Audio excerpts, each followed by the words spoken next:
Welcome to Voice Daily Finance, the most important news personalized for you every day. Supported by Voice.com. Today we have three major stories for you. First up, the US government just closed an $800 tariff loophole, a move that's crushing e-commerce giants Shein and Temu, and is also part of a wider crackdown on illicit fentanyl. Then we'll take you to Querétaro, Mexico, where a $10 billion AI gold rush is pitting tech giants like Microsoft and Amazon against local communities over one critical resource, water. And finally, we'll look at how Ulta Beauty stunned Wall Street with a massive sales surge and why its secret to success has a ditching target to go global. The US government just made a move projected to add up to $10 billion a year to the Treasury. How? By permanently ending a tariff loophole that has been in place since 1938. Effective this Friday, the tariff exemption for package shipments valued under $800 is gone. This is a direct hit to the business model of e-commerce giants Shein and Temu, the ones who exploded in popularity by shipping billions of dollars of goods directly from China to US. Consumers duty-free. Actually, this loophole wasn't just a benefit, it was the very foundation of their empires. With the exemption gone, their entire strategy is under threat. In response, we're already seeing a massive pivot. Shein is scrambling to expand manufacturing to countries closer to the US, like Mexico and Brazil, while Temu is trying to build its own logistics network to control costs. But the damage is already showing.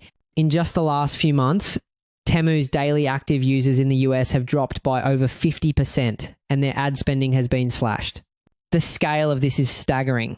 The number of packages claiming this exemption jumped nearly tenfold, from 139 million in fiscal 2015 to an estimated 1.36 billion in fiscal 2024. According to White House trade advisor Peter Navarro, the move will do more than just raise revenue. He stated, President Trump's ending of the deadly de minimis loophole will save thousands of American lives by restricting the flow of narcotics and other dangerous prohibited items. And that claim connects to a much larger issue. The Department of Homeland Security has reported that international mail is a significant channel for high-purity illicit fentanyl, with many shipments originating from China. By forcing every package to go through a more rigorous customs process, the goal is to make it much harder for these dangerous substances to slip through. And this isn't just a future plan, the crackdown has already begun. Since the exemption for China and Hong Kong was cancelled in May, US Customs has already collected over $492 million in new duties. Now, the policy is going global. All packages arriving via carriers like FedEx and UPS will face full duty rates. Foreign postal services can opt for a temporary flat rate system, charging anywhere from $80 on a package from the EU to $200 on a package from China, Brazil, or Canada. But it's not just the giants who are affected. This decision brings both benefits like increased revenue and security, but also comes with inherent risks for smaller players. Think about the small international artisans on platforms like Etsy or Shopify. They rely on this system to reach American customers. Now, they face a nightmare of new costs and complex paperwork. In fact, the situation is so chaotic that postal services in several countries, including the UK, France, and Germany, have already temporarily suspended package shipments to the US, citing regulatory uncertainty. And for anyone hoping this could be reversed, the outlook is bleak. A senior administration official was clear, calling any push to restore the exemptions dead on arrival. This is also creating a massive, unseen scramble in the tech world. Logistics companies like UPS and FedEx are racing to build a whole new compliance tech stack, deploying sophisticated AI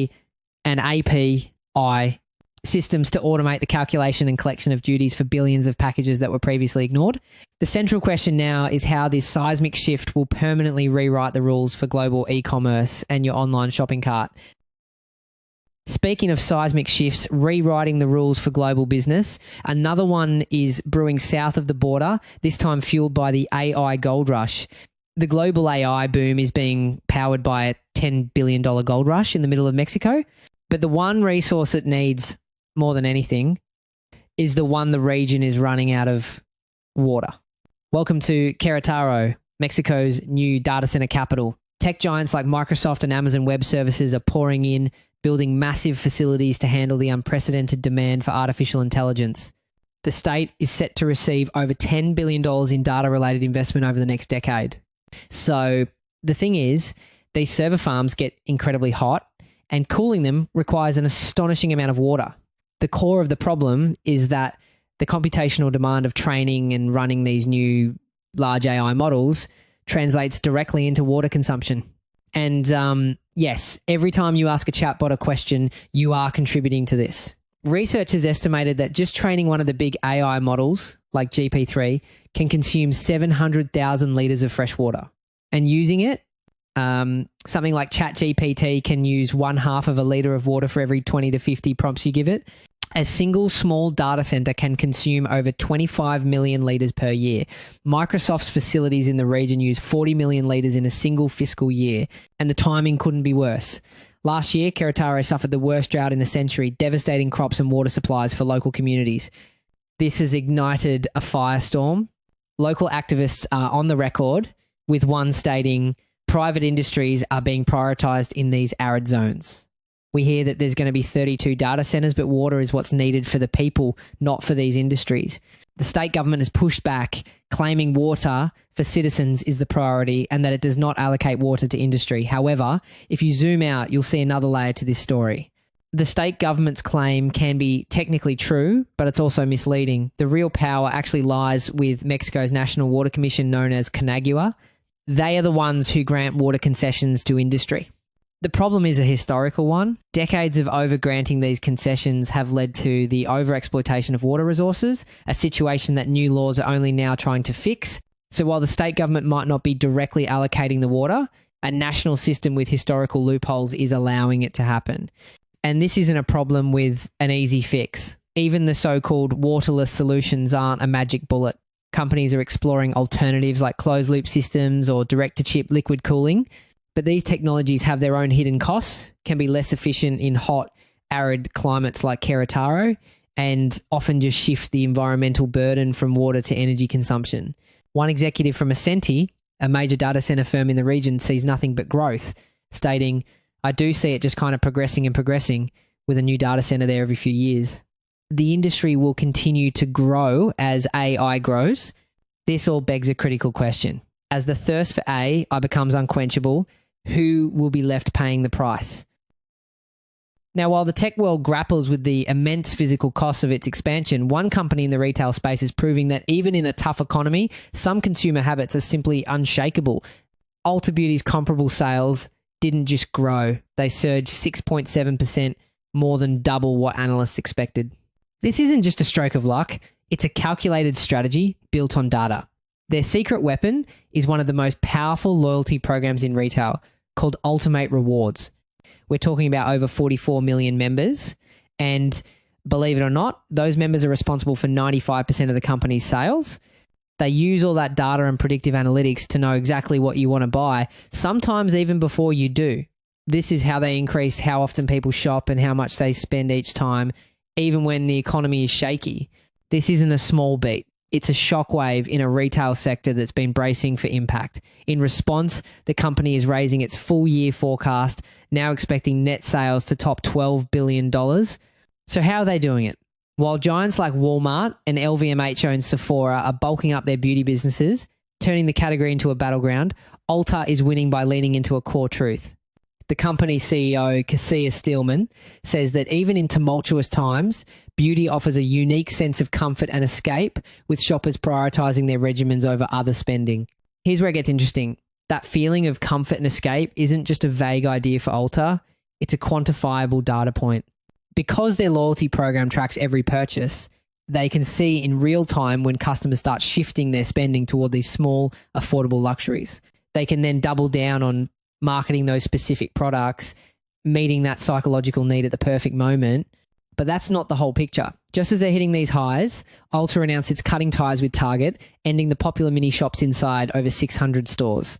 It sounds like a massive blow until you hear the killer fact Ulta's leadership just dropped. That entire blockbuster partnership contributed well below 1% of net sales, and that low sales number is only half the story.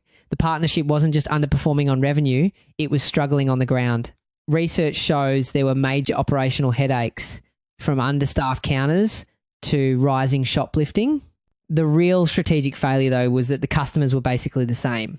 Reports found a huge overlap between target shoppers and existing Ulta customers.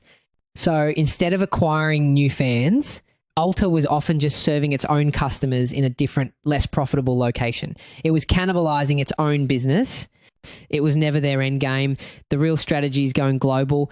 Ulta just acquired the British retailer Space NK, is opening its first stores in Mexico, and has plans for the Middle East later this year. When we place Ulta's domestic success alongside its global ambition, the challenge becomes clear. It's not just about putting up new signs. Ulta is moving from a US-centric model into wildly different cultures. Acquiring the UK's Space NK is a huge first step, but that's a luxury brand, very different from Ulta's mass market feel. In Mexico and the Middle East, they'll have to completely rethink their product mix for local tastes and navigate complex new data privacy laws that are nothing like what they're used to in the US. It's a massive undertaking. This isn't just about surviving a tough economy. This is a pivot to global expansion, funded by a customer base that refuses to stop spending on beauty. The question now is, can this powerhouse continue to defy retail gravity and conquer the world? That's it for today on Voice Daily Finance. Follow, share, and stay tuned for daily updates coming your way tomorrow.